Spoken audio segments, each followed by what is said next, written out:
செம்பருத்தி பூவில் கேசரி செய்வாங்க. வாங்க எப்படி செய்யலான்னு பார்க்கலாம் வீடியோக்குள்ளே போய்.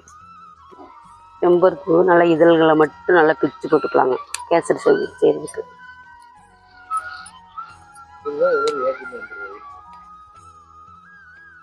தண்ணி சூடு பண்ணி செம்பருத்தி பூ இதழ்களை அதில் போட்டுக்கலாங்க. செம்பருத்தி பூ நல்லா இதழ் போடும். நல்லா ரெட் கலரு மாறிடுச்சு பாருங்களா. ரவை வறுக்கு நெய் ஒரு ஸ்பூன் ஊற்றிக்கலாங்க. ஒரு கப் ரவை போட்டு வறுத்துக்கலாங்க கேசரி.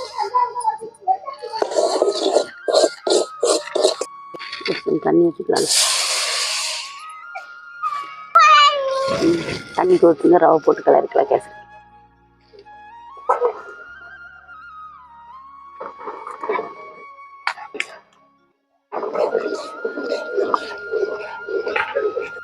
சக்கரை போட்டுக்கலாங்க. சக்கரை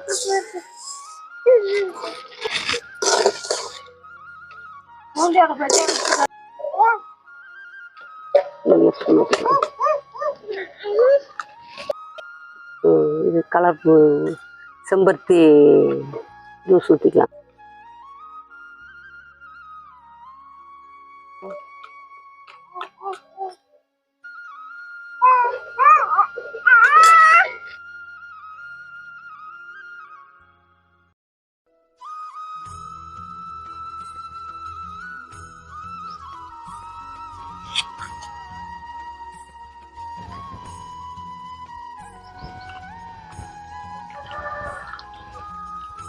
சூப்பராக இருக்குங்க கேசரி.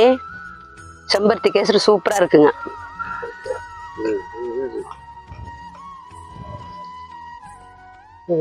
சாப்பிட்டு சொல்லு. நீங்க கொஞ்சம் சாப்பிட்டு